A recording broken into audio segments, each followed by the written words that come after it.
GTA Vice City. Çocukluğumun oyunu. Yok lan, bu oyun ilk çıktığında internet kafelerde oynadığımda bile eşek kadar adammışım.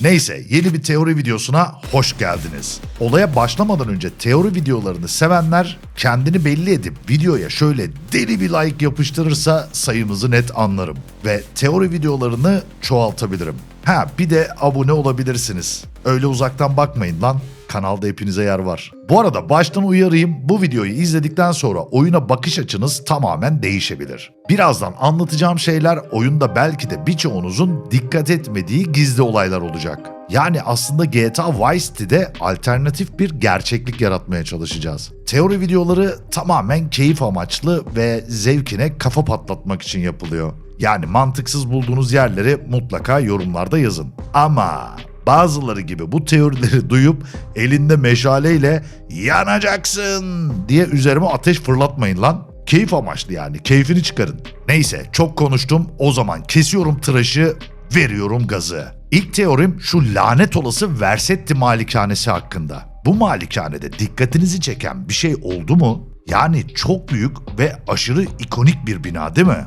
Yani oyunun en ikonik binası diyebilirim. İşte bu malikane Scarface malikanesine bir atıf. Nasıl teori ama? Yok lan, dur bir dakika. Bu kadar basit değil, anlatıyorum. Şimdi bu Vercetti malikanesine baktığımızda, ki eski adıyla Diaz Malikanesi, Vice City'de gizli bir kültün merkezi olabilir. Yani nedir bu kült? Tuhaf ayinlerin ve ritüellerin yapıldığı Illuminati gibi gizli bir örgüte ev sahipliği yapıyor olabilir. Mesela bu malikanede benim de gözüme çarpan şeylerden biri de şu bahçede bulunan labirent. Yani kim malikanesine bir labirent koydurmak ister ki? Tamam, İngiltere'deki bazı şatolarda bu tarz labirentler var. Ancak bu malikanede ayrıca havuzun yanında gizli alanlar da var. Buraya kadar her şey normal değil mi?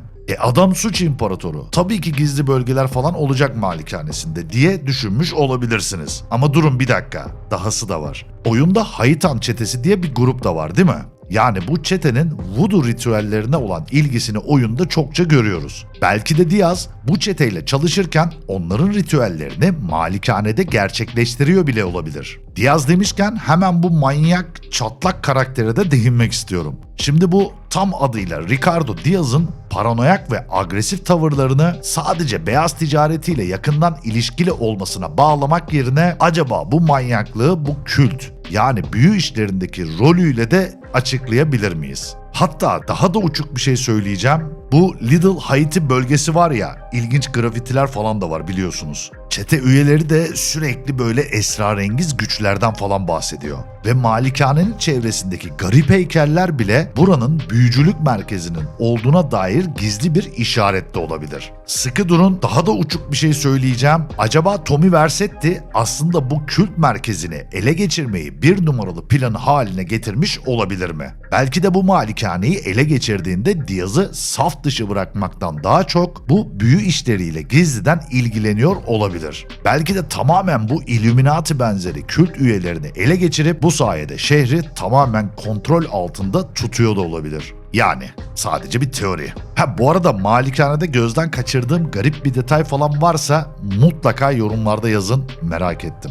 Şimdi daha sağlam bir teoriye geçeceğim. Lance Vance'ın ihaneti. Şimdi bu lavuk oyunda bir anda bize ihanet ediyor biliyorsunuz. Ama bence Lance'ın ihaneti ta en başından beri planlıydı. Yani bu kararı bir anda vermedi. Çünkü Lance başından beri şüphelendiğim bir karakterdi. Yani oyunun başlarında Tommy ile ittifak kuruyor ama daha sonrasında daha fazla güç istiyor. Yani bu lavuk Tommy'ye birkaç kez güçlerimizi paylaşmalıyız deyip duruyor değil mi? Ama ne zaman kendi payını almasa hemen agresifleşiyordu. Aslında bunlar bile daha ihanet olmadan şüphelenmeme neden olan şeylerdi. Ama sadece bu değil tabii ki. Mesela Malibu Club soygunu. Lance Tommy Vercetti ile acayip büyük bir vurgun yapıyor bu soygunda. Ama daha fazla para ve güç istiyor. Aslında bu noktadan sonra ilişkiler bir tık gerilmeye başlıyor. Şimdi bir de Diaz'ın ölümü var. Yani Lance gerçekten Diaz'ı saf dışı bırakmak istiyordu. Bunun için kişisel sebepleri de vardı. Ama Tommy için Diaz sadece Vice City'yi ele geçirmenin önündeki en büyük engeldi. Yani Tommy aslında Lance'ı tam da bu noktada Diaz'ın ölümünde bir piyon gibi kullanmış olabilir. Hatta Lance ihanetinden önce Tommy'ye sürekli laf sokmaya başlıyor. Yani kontrol neden hep sende, neden bütün kararları sen veriyorsun gibi. Lance tam da burada açıkça rahatsızlığını belli ediyor gibi. Aslında tüm bunlardan öte Tommy Diaz'ın malikanesini ele geçirdiğinde Lance direkt dışlanmış gibi hissediyor. Yani bu ihanete giden yolda tabuta son çiviyi burada çakmış olabilir. Dediğim gibi Tommy Vercetti aslında Lance'i biraz da piyon gibi kullanıyor. Yani güç dengesini buna göre kuruyor. Hatta Tommy bütün bunlardan hikaye boyunca şüphelenmiş bile olabilir. Yani bu ihanetin gelmesinden. Ulan Tommy, kaç boyutlu oynuyorsun bu satrancı be.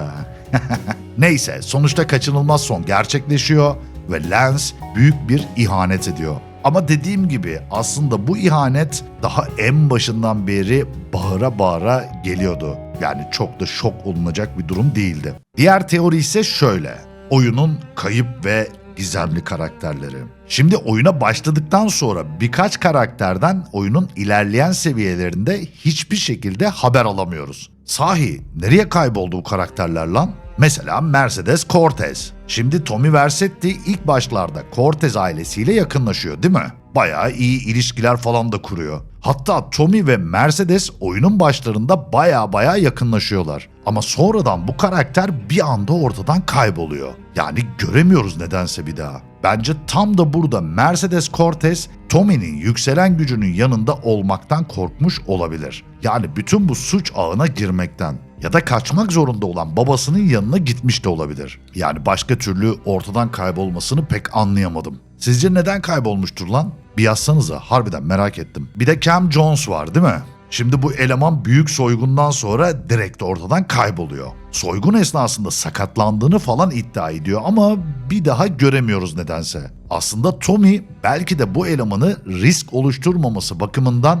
hikayenin arka planında ortadan kaldırmış olabilir. Çünkü bu sakatlanma hikayesi Tommy'ye saçma gelmiş de olabilir. Yani sadece bir teori. Aslında burada asıl bombayı söyleyeceğim. Şimdi biz Ricardo Diaz'ı öldürüp onun yerine geçiyoruz değil mi? Yani bayağı böyle bildiğiniz büyük bir suç imparatoru. Bu suç imparatorunu ortadan kaldırıyoruz ama neden bu adamın bağlantıları bu olaya hiç karışmadı? Yani ya da bize karşılık falan vermediler.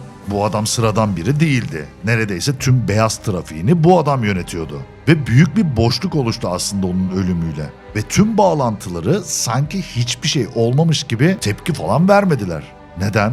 Yani sizce Tommy tüm bu boşluğu doldurabilecek bir karakter miydi? Olabilir. Ama yine de sonrası biraz basit işlenmiş gibi. Ben hala açıkçası merak ediyorum. Bir cevabınız varsa yazın. Peki GTA evreninde Vice City neden bir daha gelmedi? Yani bu durum Tommy'nin imparatorluğunun ne kadar süreceğinin belli olmamasından mı kaynaklıydı? Ya da o evreni Rockstar tamamen iptal mi etti? Çünkü hem Liberty City GTA 4'te hem de Los Santos GTA 5'te geri geldi biliyorsunuz. Ama hiçbir zaman Vice City geri gelmedi. Okey. GTA 6'da Vice City geri geliyor. Onu biliyorum. Ama acaba gerçekten bizim tanıdığımız, bildiğimiz Vice City mi? Yoksa tamamen başka bir kurgusal şehir mi olacak? Bununla alakalı söylentiler var ama ne desem boş. Çıkınca anlayacağız. Yani açıkçası GTA 6'da Tommy'yi görmek beni çok şaşırtırdı harbiden. Ama Rockstar bu tarz şeyleri seviyor. Belki Tommy Vercetti diye bir gönderme de görebiliriz. Ben %100 göreceğimizi düşünüyorum. Şimdi bambaşka bir teoriden bahsetmek istiyorum. GTA Vice City'de zombi salgını. Evet, kulağa biraz garip geliyor ama bu teoride doğru olabilir. Bu biraz hikayesel bir şey değil de oyunun beta zamanındaki dosyalarıyla alakalı biraz araştırdım ve karşıma garip şeyler çıktı. Bazı beta dosyalarında oyunda bir zombi salgınının planlandığı ama bundan vazgeçilmiş gibi görünüyor. Çünkü haritada Downtown'un alt kısımları harbiden ya boş alanlardan ya da bataklık gibi yerlerden oluşuyor. Yani buraların pek görevle de alakası yok gibi. Bu bataklık gibi alanlar bence oyuncuların o giremediği, hatta salgının başlangıç noktası olarak dizayn edilmiş olabilir. Ya da herhangi bir zombi modunun oyuna eklenmek istenip daha sonra vazgeçildiği gibi bir durum da olabilir. Çünkü oyunun beta sürümünde oyunun dosyalarında zombi tarzında saldırgan NPC kodları falan var. Hatta bir görev dosyasında kaçış tarzında oyunda olmayan bir görev de var. Acaba bu zombilerden kaçış senaryosu falan olabilir miydi? Ya da herhangi bir zombi modunun oyuna eklenmek istenip daha sonra vazgeçildiği gibi bir durum da olabilir. Açık söyleyeyim mi? Yani o dönemde Rockstar Resident Evil gibi zombi oyunlarının popülerliğinden etkilenmiş olabilir. İlk etapta eklemek isteyip daha sonra Vice City zombi projesi rafa kalkmış da olabilir. Ve bonus teori. Peki ya Vice City hiç var olmadıysa? Durun, tamam, heyecan yapmayın, anlatıyorum. Şimdi Tommy'nin Liberty City'deki hapishaneden çıkıp direkt olarak Vice City'ye gönderilmesi çok ani bir şekilde gelişiyor. Belki de Sonny Forelli Tommy'yi test etmek için Vice City'yi tamamen bir sahne olarak kullanmış da olabilir. Aslında bana bunu düşündüren şeylerden biri de Vice City'nin haritası. Yani diğer GTA oyunlarına kıyasla çok daha izole, küçük ve dış dünyayla bağlantısı çok sınırlı. Belki de burası Sonny Forelli'nin kurguladığı bir alandı ve sadece Tommy'yi test etmek için kullandı. Tamam, ben uçmaya başladım. En iyisi videoyu kapatayım. Serinin devamı için beğenmeyi unutmayın. Bir de hangi oyunla alakalı teori videosu istiyorsunuz? Mutlaka yazın. Kim bilir? Belki de GTA 4 gelebilir. Kendinize iyi bakın. Hoşça kalın.